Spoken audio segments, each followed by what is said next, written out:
사도행전의 말씀은 사도행전 16장 9절로 10절입니다. 밤에 환상이 바울에게 보이니 마게도냐 사람 하나가 서서 그에게 청하여 이르되 마게도냐로 건너와서 우리를 도우라 하거늘 바울이 그 환상을 보았을 때 우리가 곧 마게도냐로 떠나가기를 힘쓰니 이는 하나님이 저 사람들에게 복음을 전하라고 우리를 부르신 줄로 인정함이로라. 아멘. 서신서는 요한계시록 22장 3절로 5절입니다. 다시 저주가 없으며 하나님과 그 어린 양의 보좌가 그 가운데 있으리니 그의 종들이 그를 섬기며 그의 얼굴을 볼 터이요 그의 이름도 그들의 이마에 있으리라. 다시 밤이 없겠고 등불과 햇빛이 쓸데없으니 이는 주 하나님이 그들에게 빛이심이라. 그들이 세세토록 왕노릇 하리로다. 아멘. 복음서의 말씀은 요한복음 14장 23절로 26절입니다. 예수께서 대답하여 이르시되 사람이 나를 사랑하면 내 말을 지키리니 내 아버지께서 그를 사랑하실 것이요 우리가 그에게 가서 거처를 그와 함께 하리라. 나를 사랑하지 아니하는 자는 내 말을 지키지 아니하나니 너희가 듣는 말은 내 말이 아니요 나를 보내신 아버지의 말씀이니라. 내가 아직 너희와 함께 있어서 이 말을 너희에게 하였거니와 보혜사 곧 아버지께서 내 이름으로 보내실 성령 그가 너희에게 모든 것을 가르치고 내가 너희에게 말한 모든 것을 생각나게 하리라. 아멘. 주님의 말씀입니다. 오늘은 그 부활절 6번째 주일이고 또 웨슬리 회심 기념 주일입니다.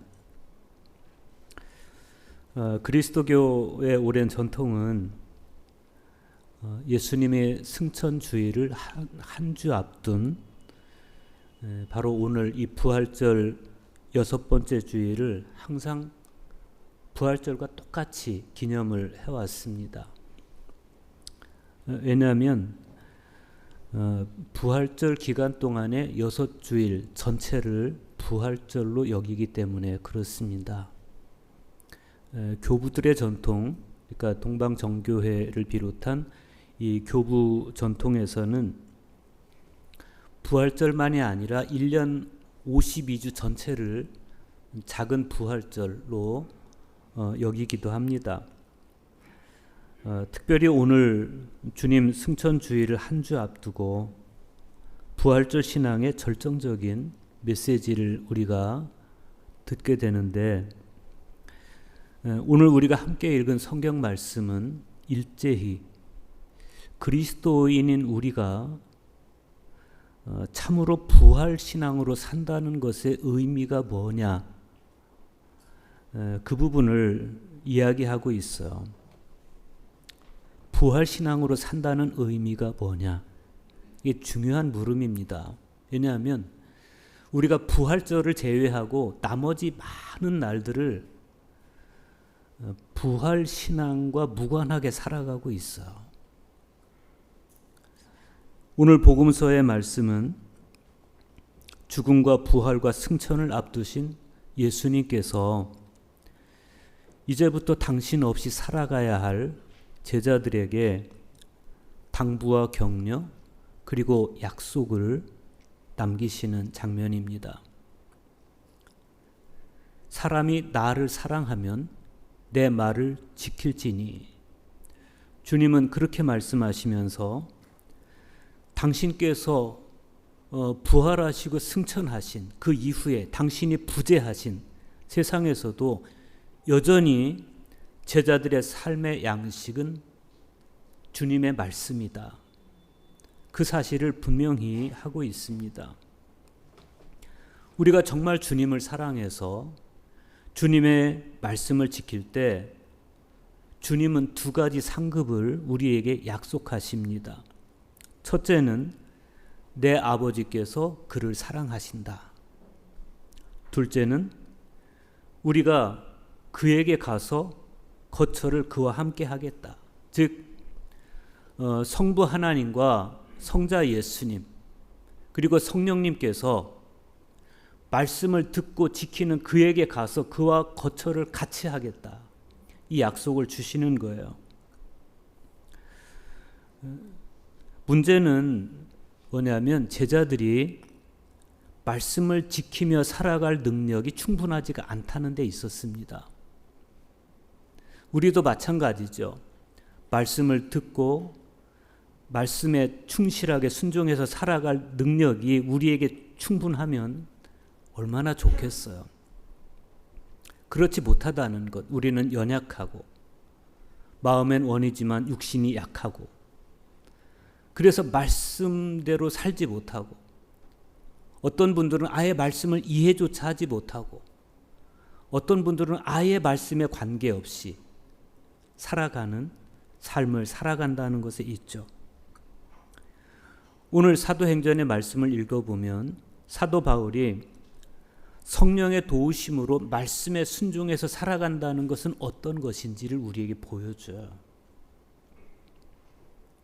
그것은 자신의 뜻과 하나님의 생각이 부딪힐 때 자기 뜻을 접고 하나님 뜻에 순종하는 겁니다. 사도행전을 기록한 누가는 사도 바울이 자기 뜻과 다른 하나님의 뜻에 순종하던 당시의 자세를 한마디로 표현해 주는데 그게 뭐냐면 인정함일러라 그거였어요. 나의 뜻과 하나님의 뜻이 다르지만 하나님의 뜻을 인정했다. 사도 바울에게 있어서 이 인정함일러라, 이 인정은 그냥 단순한 지적 동의가 아니었습니다. 그것은 하나님의 뜻에 대한 궁극적인 깨달음이었고 그 깨달음은 성령의 개입에 의해서 가능한 깨달음이었습니다. 오늘 요한계시록의 말씀에서 사도 요한은 천상에 올라요. 하늘에 올라가는데 그러면 우리가 상상할 때 하늘에 올라갔으면 천상에 올라갔으면 성전이 보여야 될 텐데 성전이 안 보이더라는 거예요. 왜 그랬습니까? 하나님의 어린 양과 하나님이 바로 성전이셨기 때문에 그렇다는 겁니다. 그게 요한계시록 21장 22절의 말씀이에요. 성령의 은총으로 말씀에 순종한 자녀는 성전이신 삼위일체 하나님 안으로 들어가서 거룩한 일치를 이루어요. 그것을 그리스도교 전통에서는 신비라고 그래요. 하나님 안에 온전히 거하는 것, 신비. 오늘 복음서의 말씀을 먼저 보겠습니다. 오늘 복음서의 말씀은 13장에서부터 17장까지 이어지는 예수님께서 제자들을 떠나서 하나님께로 돌아가시는 상황을 다루는 고별 설교 안에 속해 있습니다. 이 고별 설교 안에 전제된 주님의 떠나심으로 인해서 지금 제자들 안에는 근심과 불안이 무겁게 드리워져 있었는데 오늘 복음서 역시도 불안해하는 제자들의 모습이 보이고 있고 그 제자들의 불안함을 믿음으로 바꿔주시려는 주님의 모습이 애가 타게 교차하고 있습니다. 제자들이 가장 불안했던 건 뭐냐면 예수님이 자꾸 간다는 거예요. 어디로 가신다는 거예요. 마치 자녀들에게 엄마 아빠가 내가 이제 어디 갈 건데 하면 그 자녀들 마음이 얼마나 불안하겠어요. 내가 갈 건데 너 오빠 말 잘 들어. 자꾸 그러면 얼마나 힘들겠냐고. 그런데 예수님이 자꾸 가신다는 거예요. 오늘 말씀 앞에 있는 2절에 봐도 내가 너희를 위하여 거처를 예비하러 간다. 이렇게 말씀하시고 4절에 보면 내가 어디로 가는지 그 길을 너희가 안다. 이렇게 말씀하세요. 도마가 예수님의 그 말씀을 듣고 아니 도대체 어디로 가시는지도 모르는데 뭘 안다는 거야? 이런 생각을 가졌어요.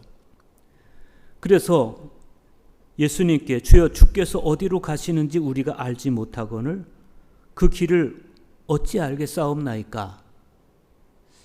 좀 퉁명스럽게 말했을 것 같아요. 빌립은 한 걸음 더 나아가서 주여 아버지를 우리에게 보여주옵소서 그리하면 족하겠나이다 이렇게 당부하기도 합니다. 자꾸 예수님께서 어디로 가신다고 하니까 좀 우리가 하나님을 볼 수 있으면 견딜 수 있을 텐데 이런 마음이 있었던 것 같아요. 그들의 이 마음의 근심을 알고 계시는 예수님께서는 너희는 마음에 근심하지 말아라 이렇게 말씀하세요. 너희는 마음에 근심하지 말아라. 어떻게 마음에 근심하지 않을 수 있겠어요? 그런데 주님은 이렇게 말씀하세요. 하나님을 믿고 또 나를 믿으라. 도마에게는 내가 곧 길이요 진리요 생명이라고 말씀하시면서 다른 어느 길이 아닌 예수의 길을 걸으라 이렇게 당부하고 계시는 것이고, 빌립에게는 나를 본 자는 아버지를 본 것이다 이렇게 말씀하시면서 이 빌립의 시선이 다른 곳을 헤매지 않고 예수님을 향하도록 당부하십니다.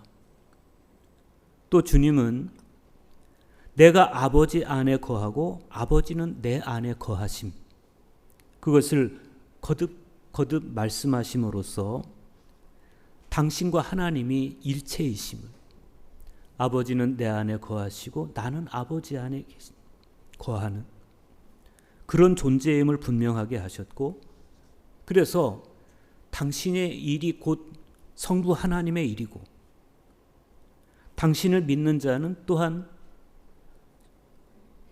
성부 하나님의 일을 해낼 수 있다. 그 사실에 관한 말씀을 하세요. 그런데 여전히 제자들 입장에서는 이 모든 상황이 당황스럽고 불안하기가 짝이 없습니다. 그런 상황에서 오늘 복음서의 말씀이 이어지는데, 주님께서는 말씀과 보혜사 성령 이 두 가지를 제자들이 불안을 극복할 수 있는 키워드로 제시하십니다. 먼저 23절과 24절 보세요. 예수께서 대답하여 이르시되 사람이 나를 사랑하면 내 말을 지키리니 내 아버지께서 그를 사랑하실 것이요 우리가 그에게 가서 거처를 그와 함께 하리라. 나를 사랑하지 아니하는 자는 내 말을 지키지 아니하나니 너희가 듣는 말은 내 말이 아니요 나를 보내신 아버지의 말씀이니라. 이 말씀에서 주님은 당신을 사랑하는 것과 사랑하지 않는 기준을 당신 말씀에 대한 순종 여부에서 찾고 계십니다. 사람이 나를 사랑하면, 이 말씀을 원문대로 직역하면 사람이 쉬지 않고 지속적으로 나를 사랑하면 그런 뜻이에요. 사람이 예수님을 사랑하는 그 이 사랑의 행위가 일회적으로 끝나는 것이 아니고 지속적인 사랑이 되어야 한다. 그것을 강조하신 말씀이에요. 쉬지 않고 지속적으로 주님을 사랑하면 쉬지 않고 지속적으로 주님의 말씀을 지킬 겁니다. 그런데 반대로 주님을 사랑하지 않는 사람은 쉬지 않고 지속적으로 주님의 말씀을 지키지 않아요. 에바그리우스 폰티쿠스는 성 잘 내는 사악한 충동이 순수한 기도에 방해가 된다고 보고, 이 충동과 대적해서 싸울 때 이겨낼 수 있는 정확한 반론의 방법을 말씀에서 찾고 있습니다. 에바그리우스가 이렇게 말씀합니다. 우리는 싸움의 순간에 기만하는 악령인 우리 적에게 대응할 적합한 말을 쉽게 찾지 못한다. 그 말들은 성경 안에 흩어져 있고 그것들을 개별화하기 힘들기 때문이다. 따라서 우리는 성경에서 그러한 말들을 뽑았는데 이는 우리 승리의 왕 예수 그리스도의 용감한 전사이자 투사로서 전투에서 그것들을 무장하며 용맹스럽게 필리스티아인들에게 맞서 나가기 위해서이다 그랬어요. 에바그리우스도 그렇고 마카리우스도 그렇고 교부들이 봤을 때 사람 안에는 우리 내면, 우리의 마음 안에는 8가지 악덕이 존재하고 있어요. 그게 뭐냐면 탐식, 음욕, 탐욕, 슬픔, 분노, 아케디아, 헛된 영광, 교만, 이런 것들이에요. 마치 어두운 곳에 거미줄을 쳐놓듯이 음습한 곳에서 곰팡이가 자라듯이 우리 마음속에는 그런 것들이 자라고 있다는 거예요. 탐식과 음욕과 탐욕과 슬픔, 분노, 아케디아, 헛된 영광. 어떤 악덕은 물질에 대한, 어떤 악덕은 비물질에 대한 그런 것들이 우리 안에 있어요. 어떻게 이것을 맞설 것이냐. 그래서 에바그리우스는 안티레티코스라는 걸 만들었어요. 그 뭐냐면 우리의 이런 내 마음속에 있는 이런 탐식이라든지 음욕이라든지 이런 악한 생각들에 대해서 성경 말씀을 가지고 대처하도록. 그래서 탐식이면 탐식에 대처할 수 있는 성경 말씀을 성경 안에서 다 모아놓고, 또 음욕이면 음욕에 대처할 수 있는 성경 말씀을 모아놓고, 그걸 모아놓은 책을 안티레티코스라고 그래요. 분도 출판사에서 번역이 되어서 나왔는데 여러분들이 사서 보면 좋을 것 같습니다. 존 웨슬리는 신학자가 아닌 영혼을 돌보는 목회자로 인식되기를 바랐습니다. 그래서 웨슬리는 의도적으로 자신의 신학과 사상을 이야기할 때 신학이라는 용어보다도 디비니티라는 용어를 더 선호했습니다. 디비니티의 옥스퍼드 사전적 정의는 하나님처럼 거룩한 이가 된 상태예요. 디비니티, 하나님처럼 거룩한 이가 된 상태.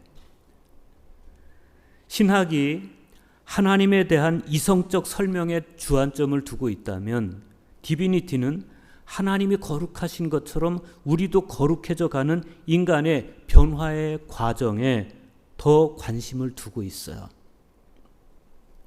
웨슬리가 이 디비니티를 이루기 위해서, 즉 하나님처럼 거룩한 상태가 되기 위해서 가장 주안점을 준 것이 성경이었어요.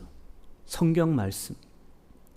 성경은 웨슬리 자신의 거룩함을 이루게 하는 내적 힘이었고, 그래서 웨슬리는 성경을 자기 목회의 원천으로 삼았습니다.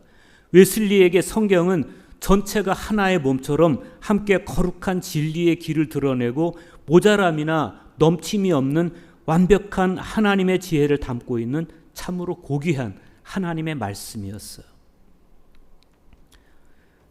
여러분, 주님을 사랑하십니까? 그러면 주님의 말씀을 귀히 여기시기 바랍니다.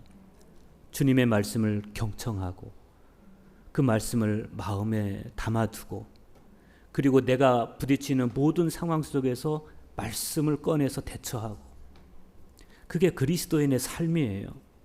에바그리우스처럼, 존 웨슬리처럼 말씀을 내 거룩함과 지혜의 원천으로 삼아서 말씀을 읽고 묵상하고 말씀에 순종해서 살아가는 거예요. 그렇게 살아가면 하나님께서 선물을 주세요. 그 선물을 주님은 이렇게 약속하셨습니다. 그리하면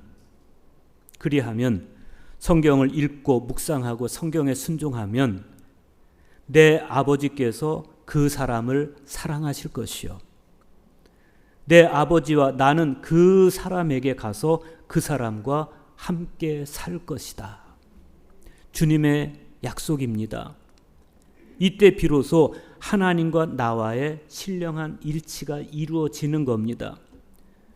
주님께서 제자들의 그 불안을 극복할 수 있도록 제시하신 또 하나의 키워드가 있어요. 보혜사 성령님입니다. 25절과 26절 보십시오. 내가 아직 너희와 함께 있어서 이 말을 너희에게 하였거니와 보혜사 곧 아버지께서 내 이름으로 보내실 성령 그가 너희에게 모든 것을 가르치고 내가 너희에게 말한 모든 것을 생각나게 하리라. 주님의 말씀을 듣고 지키는 것은 분명히 제자들이 주님을 사랑하는 것을 보여주는 외적 표정이 되는 거예요. 그런데 문제는 주님과 제자들과 계속 함께 있을 수가 없다는 거예요. 주님은 자꾸만 내가 간다는 거예요. 내가 아직 너희와 함께 있어서 이 말을 하였거니와 이 말씀이 그런 현실을 보여줘요. 지금은 너희와 함께 있지만 그래서 너희들에게 내 직접 말하지만 그러나 이제 나는 곧 죽고 부활한 다음에 승천한다는 것이죠. 그러면 더 이상 주님의 말씀이 들려오지 않을 텐데 그때 너희는 어떻게 말씀을 들을 수 있으며 그 말씀에 순종할 수 있겠느냐? 그런데 예수님께서 떠나가시면 그 자리를 보혜사 성령을 보내셔서 성령께서 채우도록 하시겠다. 그 말씀이에요. 이 약속은 여기서만 하신 게 아니에요. 주님은 오늘 말씀에 앞서서 16절로부터 18절에서도 보혜사 성령에 관해서 말씀하신 바 있습니다. 내가 아버지께 구하겠으니 그가 또 다른 보혜사를 너희에게 주사 영원토록 너희와 함께 있게 하리니 그는 진리의 영이라. 세상은 능히 그를 받지 못하나니 이는 그를 보지도 못하겠고 알지도 못함이라. 그러나 너희는 그를 아나니 그는 너희와 함께 거하시며 또 너희 속에 계시겠음이라. 내가 너희를 고아와 같이 버려두지 아니하고 너희에게로 오리라. 예수님께서 떠나가심으로 부재하신 자리를 보혜사 성령님께서 오셔서 채워주신다는 것, 이것은요 신약 성경의 가장 위대한 약속입니다. 성령님께서 제자들을 고아와 같이 버려두지 아니하고 그들에게로 와서 예수님의 빈자리, 그 빈 공간을 채워주심으로써 이제 제자들은 더 이상 불안하지 않아도 되고 더 이상 슬퍼하지 않아도 된다. 성령님의 역할은 막연하지가 않아요. 성령님은 제자들을 위해서 변호해 주실 뿐만 아니라 진리의 영이시기 때문에 진리를 깨닫도록 해주시겠다는 겁니다. 오늘 말씀에서 예수님은 다시 한번 그 사실에 대해서 강조하세요. 그가 너희에게 모든 것을 가르치시고 내가 너희에게 말한 모든 것을 생각나게 하리라. 여기서 드러나는 성령님의 사역은 두 가지예요. 첫째는 가르쳐 주시겠다는 거예요. 하나님의 깊은 마음까지 통달하고 계시는 성령님께서 내 안에 계셔서 하나님의 뜻을 가르쳐 주신다. 두 번째는 생각나게 하신다. 복음서 전체를 볼 때 제자들은 예수님 말씀을 아직 잘 이해하지 못하고 있어요. 이해하지 못하면 기억도 잘 안 되는 거예요. 이해해야, 내 속에서 이해가 돼야 기억도 되는 거죠. 예수님 말씀을 이해도 못하고 기억도 못한 제자들이 어떻게 다른 사람들에게 이 말씀을 지키라고 가르칠 수가 있겠어요? 바로 그런 문제 때문에 성령님께서는 반드시 강림하셔야만 됐습니다. 성령님께서 생각나게 하실 것이다. 말씀을 생각나게 하실 것이다. 이 생각나게 하리라, 이 말씀이 히라브 안에서는 히포밈네스크 그랬어요. 어떤 사람에게 어떤 사실을 기억나게 한다는 의미인데, 그런데 이 말씀이 오늘 말씀에서는 좀 다른 의미로 사용이 됐어요. 즉 성령께서는 단순히 잊어버린 제자들의 기억을 상기시켜 주시는 것, 그것만이 아니라 제자들이 전혀 이해하지 못해서 망각 상태에 있는 예수님의 말씀을 생명력 있게 이해할 수 있도록, 또 동시에 더욱 분명하게 기억하도록, 선명하게 기억하도록 도와주시겠다는 겁니다. 이러한 보혜사 성령님으로 인해서 제자들은 생기 넘치는 말씀을 소유할 수 있었고 예수님의 말씀을 오류 없이 전할 수가 있었습니다. 그 대표적인 사례가 오늘 사도행전에 등장하는 사도 바울이에요. 사도행전에 따르면 사도 바울은 시리아 안디옥 교회를 중심으로 해서 3차에 걸쳐서 전도 여행을 감당합니다. 제1차 전도 여행은 바나바와 함께 잘 마쳤어요. 그런데 2차 전도 여행을 떠나려고 할 때 그 순간 문제가 생겨요. 마가 요한을 어떻게 할 것인지의 문제였습니다. 결국 이 문제로 바울과 바나바는 심하게 다투고 갈라서요. 그 상태에서 바나바는 마가를 데리고 전도 여행을 떠나고 바울은 실라를 데리고 각각 전도 여행을 떠납니다. 이게 2차 전도 여행의 시작이에요. 그런데 자꾸 어려운 상황이 벌어져요. 사도행전 16장 6절을 보면 성령이 아시아에서 말씀을 전하지 못하게 하셨다. 이렇게 당시의 상황을 전해요.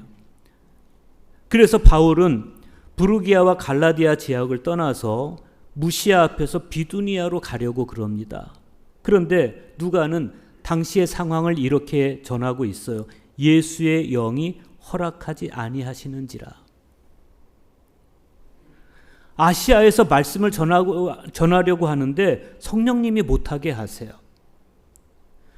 비두니아로 가려고 하는데 예수의 영이 허락하지 않아요. 분명히 하나님의 뜻이라고, 하나님이 기뻐하시는 선교라고 확신을 가지고 신학했는데 성령님이 자꾸 회방을 하시는 거예요. 여러분, 이 상황을 어떻게 이해할 수 있겠습니까? 그런 갈등을 마음에 담고 바울이 당도한 곳이 드로아라고 하는 항구에, 오늘날로 말하면 트로이라고 하는 곳이에요. 트로이의 목마, 여러분 잘 아시죠? 그리스와 터키와의 싸움, 오스만 투르키와의 싸움 때 등장했던 트로이의 목마가 세워져 있는 드로아 항구에 지금 바울이 그 갈등을 안고 서 있는 거예요. 여기서 건너가면 그리스가 나와요. 소아시아의 맨 끝에, 바다 끝에 서서 바울이 무슨 생각을 했겠습니까? 우리는 바울의 이 모습을 성찰하면서 아무리 좋은 동기로 시작된 일도, 그러나 때때로는 그 일이 하나님의 뜻과 무관할 수도 있다. 그 생각을 하게 되죠. 바울이 그랬어요. 바울이 더베로 또 루스드라로 여러 성을 돌면서 자기 계획대로 팍팍한 선교 일정을 소화했습니다. 그런데 그러는 사이에 바울이 일 중심적인 사람으로 갔던 것 같아요. 때때로 우리가 이 균형을 잃을 때가 있어요. 일 중심으로 사람이 되어질 때 그 일을만 바라보다 보면 또 자기 중심적이 돼요. 바로 그런 열심으로 인해서 바울이 바나바와 심하게 다투고 분열되기도 했어요. 그런 바울이 다시 회복해야 될 것이 있었습니다. 그것은 제2차 전도 여행을 자기가 계획하고 자기가 실천에 옮기기에 앞서서 먼저 하나님 앞에 엎드려서 성령의 현존하심, 성령의 도우심 안에서 하나님의 뜻은 무엇입니까를 구하는 거였어요. 그 과정이 간과되었을 때 심지어 바울조차도 예수님의 영이 그 길을 막으시는 그 모습을 우리가 보게 되는 거예요. 존 웨슬리는 경건의 외양만 갖춘 집단이 아닌 경건의 능력을 갖춘 믿음의 공동체가 되려면 말씀과 함께 또 다른 중요한 요소인 성령, 영을 꽉 붙들고 있어야 된다. 이렇게 강조합니다. 오늘날 영국 감리교회에서 사용하고 있는 예배서에는 여러 종류의 성찬식이 소개되고 있는데 모든 성찬식 가운데 반드시 성령 임재의 기도가 있어요. 여기에 빠지지 않고 언급되고 있는 기도문이 있습니다. 당신의 영을 부으소서. 그럼으로써 이 떡과 포도주가 그리스도의 몸과 피가 되옵나이다. 웨슬리에 의해서 만들어진 이 성령 임재에 대한 기도문은 교회의 모든 은총의 수단들, 즉 성경적 진리의 기반을 둔 설교라든지 성례전이라든지 이런 것들은 반드시 성령의 사역을 통해 이루어진다. 이 웨슬리의 입장을 잘 대변하고 있습니다.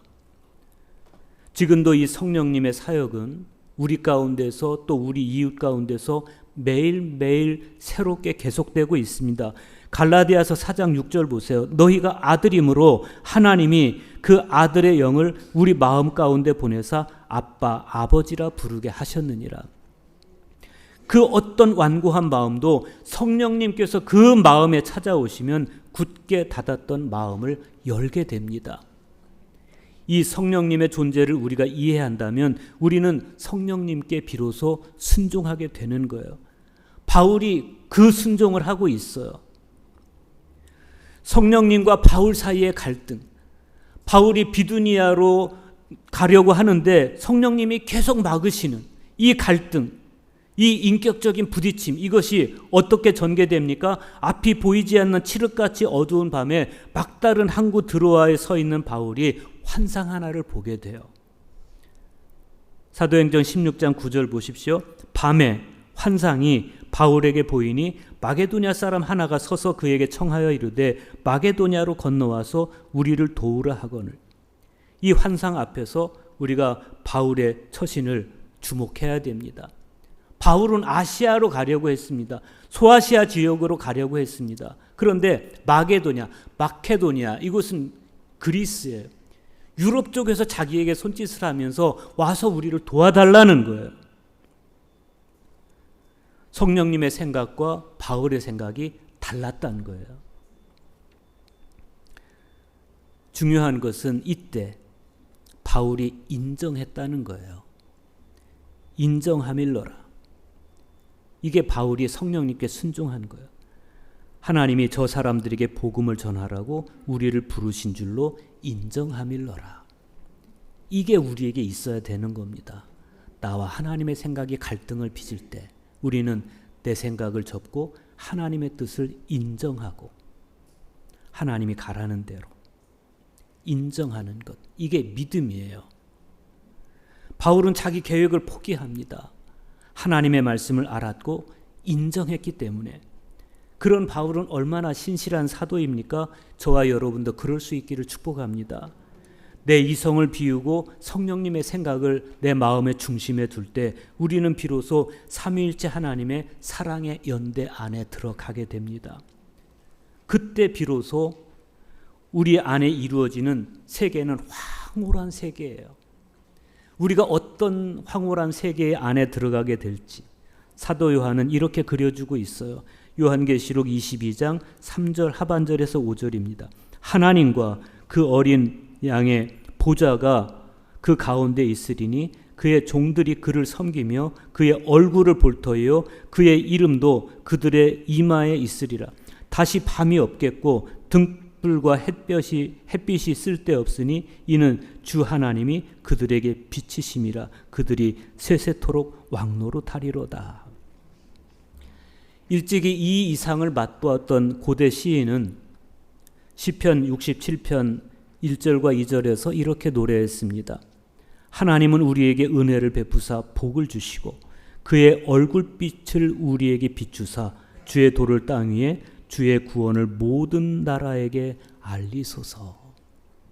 우리가 주님의 말씀을 듣고 그 말씀을 성령님의 도우심 안에서 이해하고 깨닫고 그 말씀을 내 마음에 간직하고 내가 부딪히는 모든 환경 속에서 말씀으로 대응하고 말씀에 순종해 살아가고 말씀으로 승리할 때 그때 사도 요한이 하나님의 영을 받아서 우리에게 약속해 주는 건 뭐예요? 그런 이들에게 천상의 세계를 약속하시는 거예요.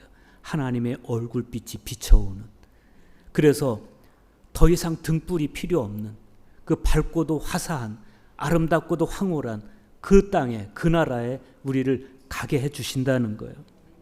시인이 그의 얼굴빛을 우리에게 비추사 주의 도를 땅 위에, 주의 구원을 모든 나라에 알리소서라고 시편에서 기도했던 그 기도가 우리에게 비로소 이루어진다는 거예요. 말씀 때문에. 주님을 사랑해서 주님 말씀을 지킴으로 보혜사 성령께서 여러분의 마음에 임재하시고, 요한이 펼쳐 우리에게 보여준 이 아름답고도 황홀한 하나님의 얼굴의 광채가 비춰오는 이 나라가 여러분의 마음속에, 여러분의 미래에 아름답게 다가오기를 주님의 이름으로 축원합니다.